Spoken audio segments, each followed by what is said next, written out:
Have you ever thought what they have in common? Catherine from Wuthering Heights, the ugly duckling, Victor Frankenstein and his monster, and the Winchester brothers, Simon Dean, with the Gothic? What would you think if I told you that all of them have got some things in common, and that thing comes down to identity? If you're curious about this video for you is today. I'm going to tell you how you can find identity in the Gothic, and I'm going to give you some examples and some explanations, and I'm going to try to help you with your own identity journey. Are you ready? This week's is all about identity and the Gothic.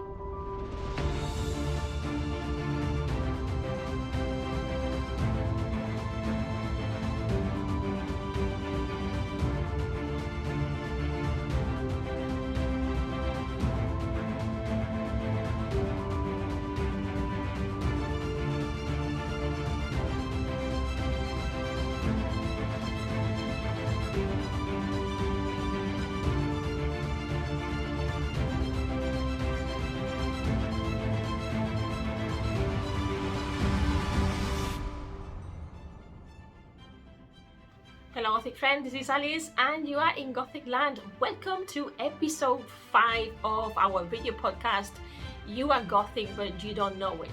And since we are in this journey of finding more about ourselves and finding out where are these Gothic elements that actually are describing me, I want to talk to you about today. What I want to talk to you about today is how we can find identity in the Gothic through some examples in literature, but also in a TV series, and even in fairy tales like the Ugly Duckling.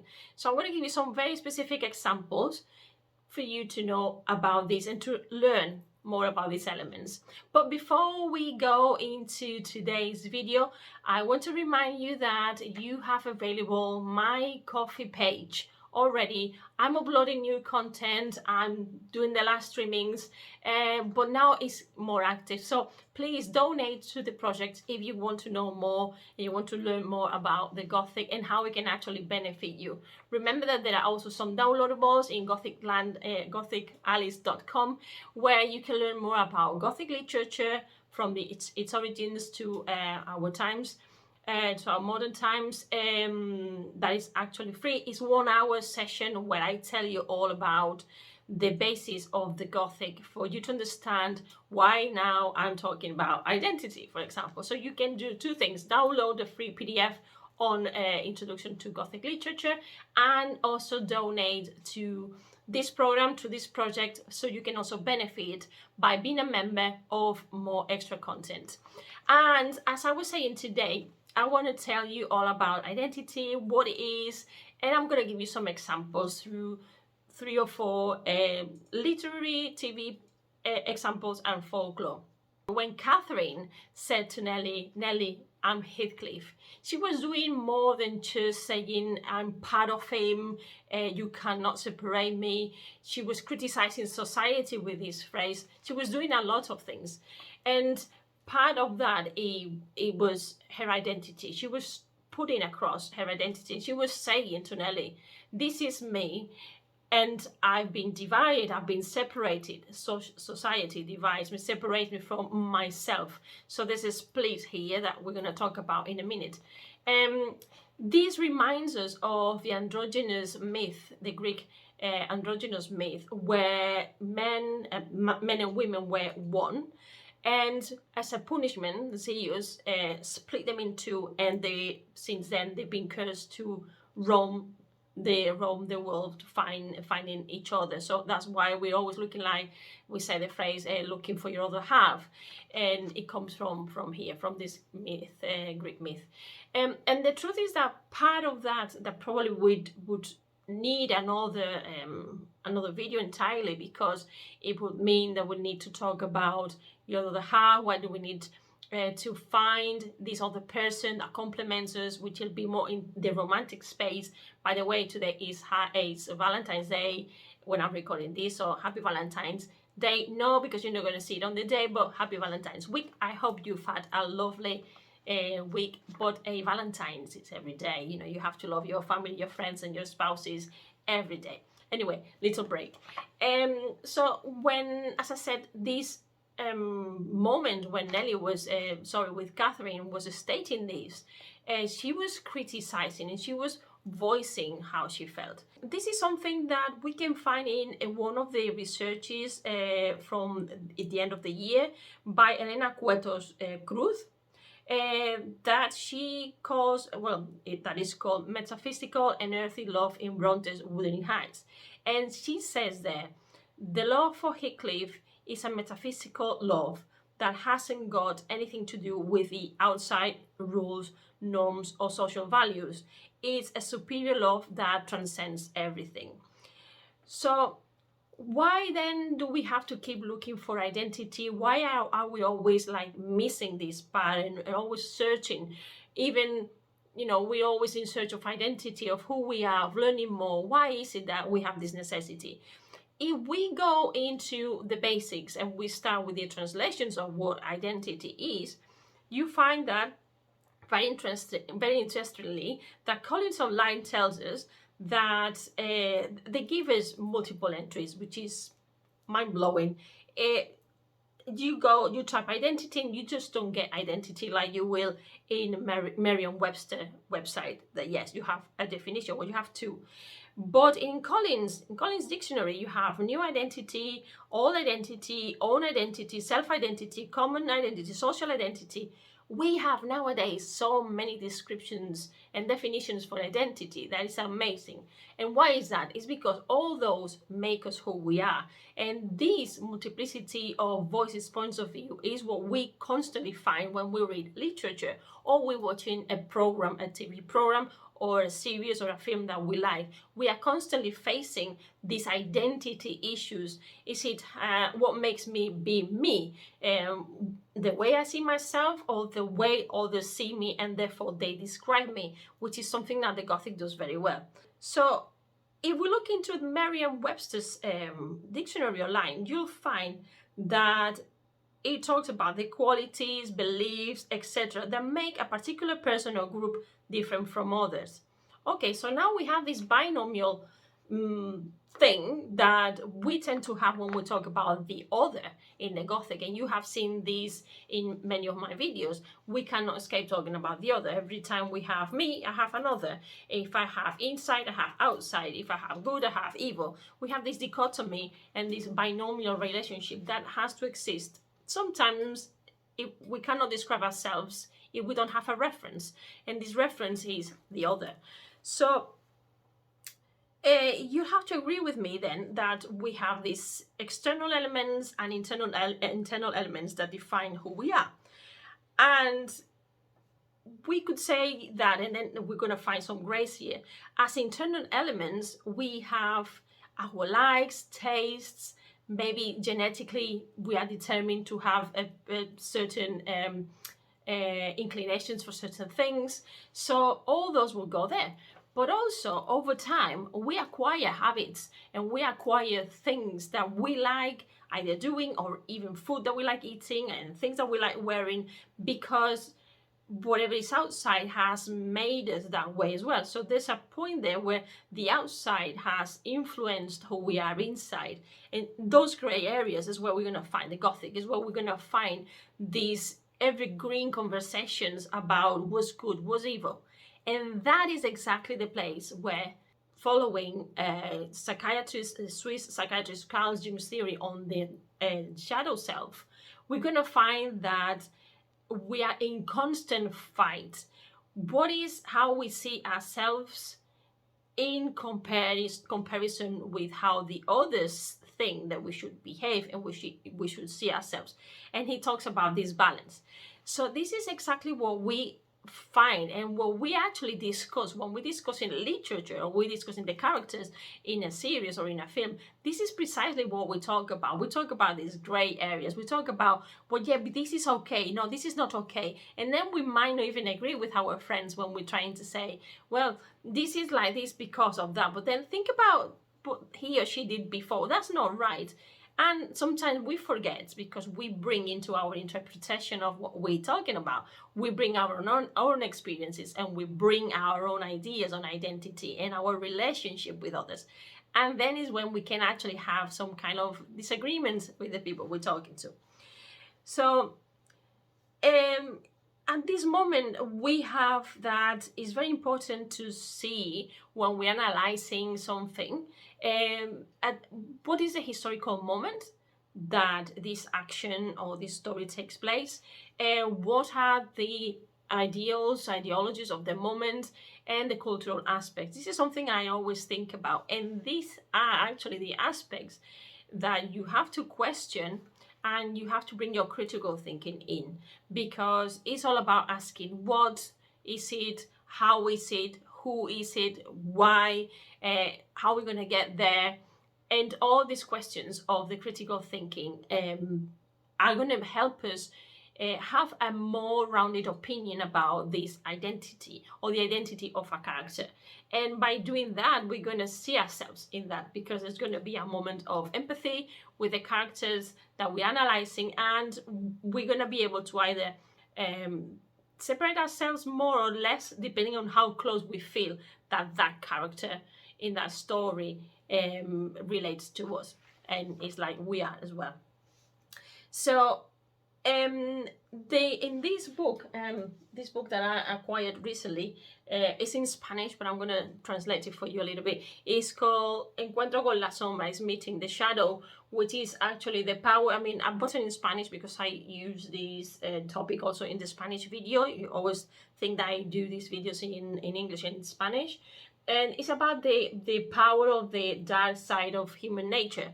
And I'm sure for the English speakers, you can find these in English. I've not looked it up, but I'm sure you can. So I will put all the descriptions of the book at the bottom of the video, and just open that link, and then you'll see the name. And I'll try to find it in English as well, which is going to be, because this is a translation. In this book, in the second part, it says that in this meeting with the shadow, that this is very important. I think this is crucial for what we're talking about today, that the process of creation of the shadow is unavoidable and universal.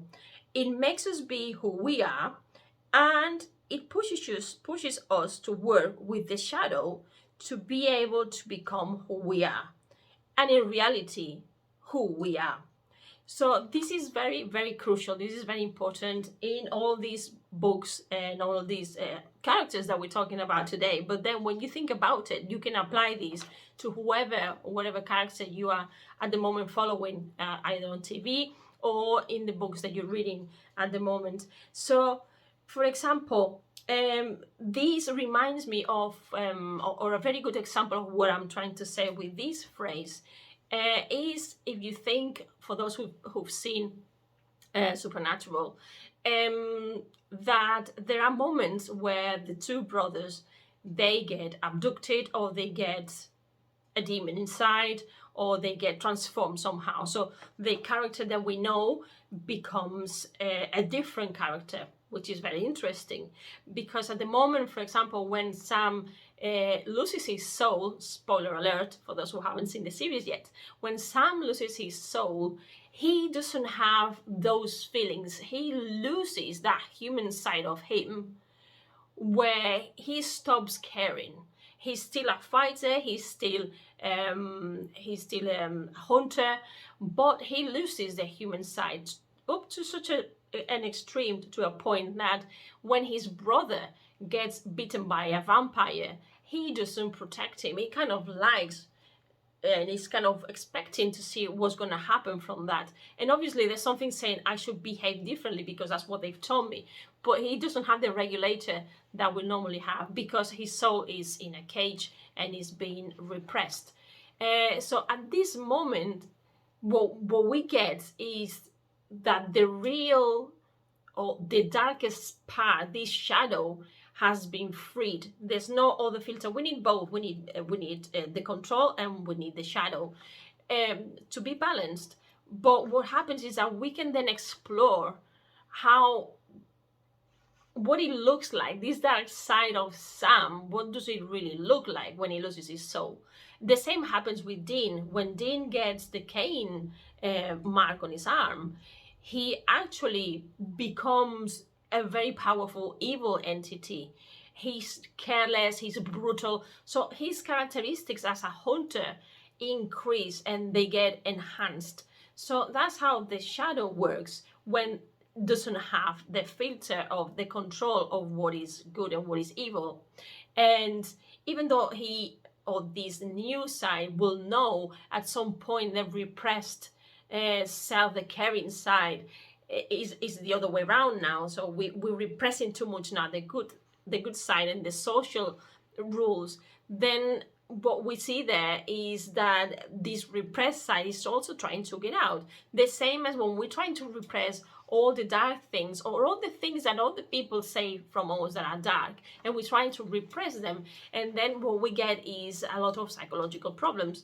So it's important to embrace this dark side, not to the point of doing what the dark side wants us to do, but as in recognizing it to work on it. This dark side can be fierce, it can be something that is not accepted by society, but we have to recognize it. So literature helps us face these daily problems that we encounter when we are at work, when we are with our families, when we're having a discussion, when we have different points of view. So it's very important to identify those so then we can work towards a better communication as well with the other side or with the other person, which is very, very important. So also what we have is with identity, it's not just, I'm talking all the time about the internal things, but what happens with the external side of things? Well, it's very obvious. When we're talking about the ugly duckling, we have a poor dog, a poor animal that is living with the wrong family. And then this family, the only thing that they do is mock him because he's very ugly. Define ugly. So this idea of beauty that we could criticize and talk about forever in society, the idea of beauty can make you an outcast. It can make you the other. It can make you different. How poor duckling, how in despair, how sad he is most of the story because he's not accepted by his siblings and they all laugh at him. What happens in the end? In the end, they realize, oh, look, he's not from our family. He's actually a swan. So then it's a beautiful swan and all of the siblings are like, oh my God, now we have to kind of venerate you. Well, this is completely wrong because the moral here, I know that for the child is, it doesn't matter what you look like from the outside, that one day you'll be a beautiful swan.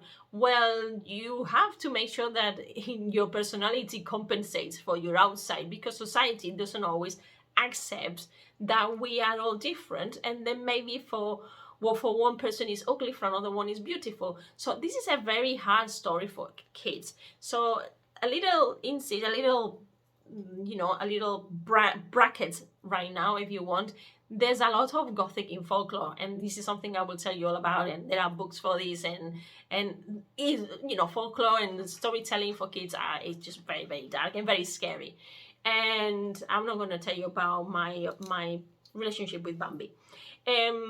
So that was the traumatizing moment of my childhood, the worst part ever.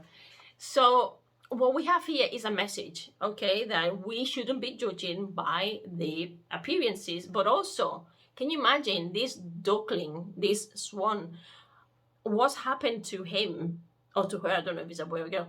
What's happened to it during all this childhood? If this is a human being, it will be a traumatized child, and it will be a traumatized adult with a lot of issues. So it doesn't matter, it's going to turn all this beautiful being that society says is a beautiful being, because by then this person, this being, will have already created a lot of traumas that will need to solve.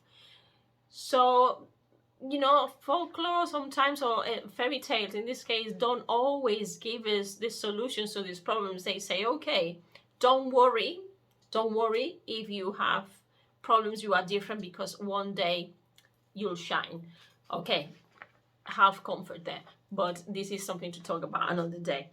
But you can see how identity will be defined there. If we knew then more about the story of this duckling, of this swan when he grows up, then we can then say, yeah, this is something he or she learned about, and then he or she was happy. We never know if he or she is happy in the end. So what we have then is that the people around us, basically we take that to the human species, that people around us can define our identity. They can tell us you are beautiful or you are ugly because of their perception. And then when we look at ourselves and the canons of beauty, we'll start deciding that I need an operation here, or I could do with this, or I could do with that, or whatever. All these things that we do to ourselves nowadays to look beautiful, define beautiful. So our identities are constantly at stake, physically and emotionally. What I'm going to tell you here about is really accept yourself as you are and work on your true self, your mind, yes, because your mind is going to make you happier or otherwise, and cultivate this knowledge, this need for knowledge.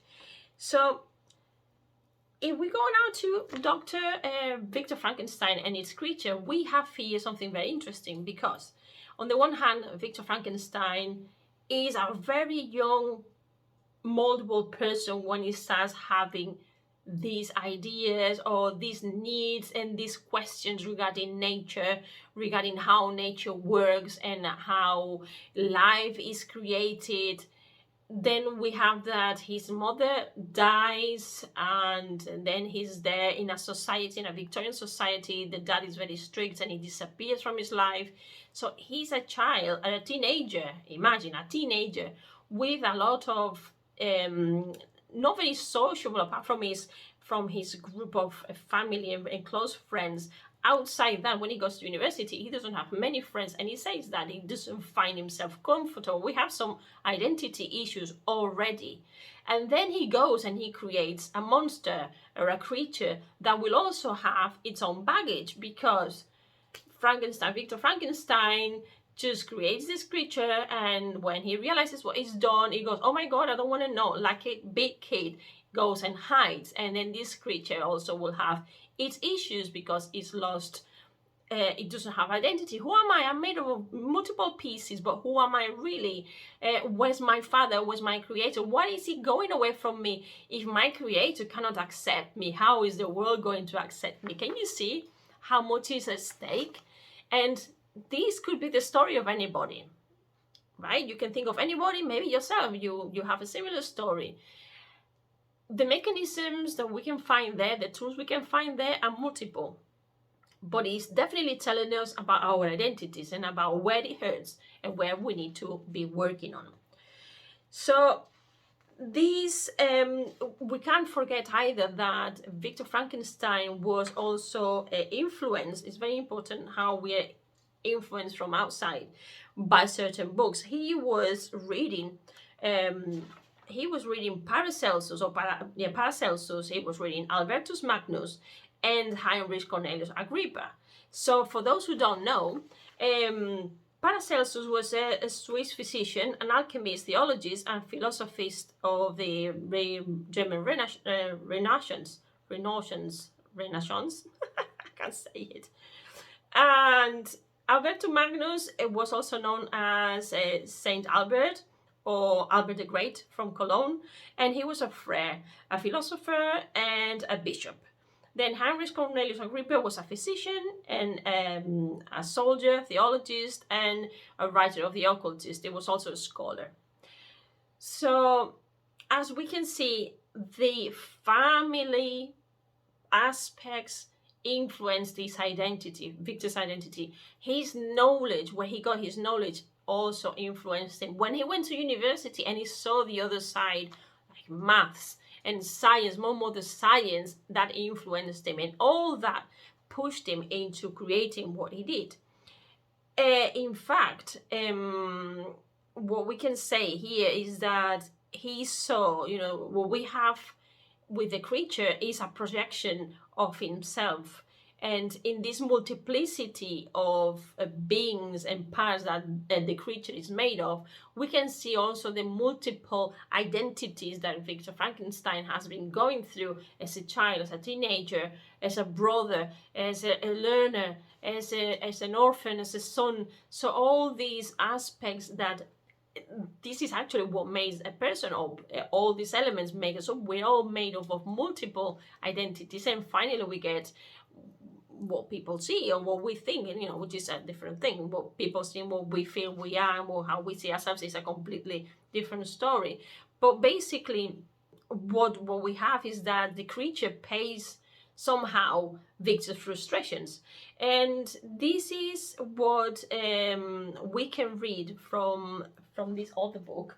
Yes, we can read. Yeah, we've been talking about Frankenstein, but what we can see from this book, The Mad Woman in the Attic, written by Sandra Gilbert and Susan Kuba, they tell us about that both Gothic and anti-Gothic writers represent themselves as split, like Emily Dickinson between the elected nun and the damned witch, or like Mary Shelley between the nobles and serious scientist and his enraged childish monster, which is what I was talking about now. So, as you can see, identity is a very strong factor in the Gothic. And as you can see, you've probably been thinking about yourself when you were listening to my explanations, and maybe you were even thinking about people that you know. So it's very important that we actually recognize these elements and we learn from them, because that's how we can actually keep learning more and more about our own identity. And since we love learning about ourselves because we are very narcissistic in nature, we find strategies to keep constantly learning, removing those areas that we don't like, becoming a better being. So we, at the end, we just want to be happy. And sometimes happiness is in more knowledge. Sometimes happiness is by creating this awareness of who we are and how we can improve those areas and those aspects that we don't like. And this is universal. We all have this necessity, and some people find some strategies and other people find different strategies. What is for sure is that the strategy that we have here is, my friends, learning more about the Gothic. But for you to do that and for you to support the project, I invite you to go to my Ko-fi page, where you're going to find 3 types of membership, or where you can just donate every time you see a video or you see some content that you like. I will really appreciate it. But you can also you can download my free introduction to Gothic literature if you're still not familiarized with this and you would like to know more, and you would like to know how am I getting from Gothic literature to actually the Gothic mode, and for you to learn more about yourself, which is what we're doing here, talking more about identity and how to identify the Gothic elements in books, in your writings, and in everything in our lives. So I hope that you have enjoyed this video. I hope that you now are thinking about it. Let me know if you have read these books. Let me know if you have ever thought about it, and I'll see you next time. So until then, be very Gothic, my friends, and keep working on your identity, because it's a fun journey. So see you very soon. Bye.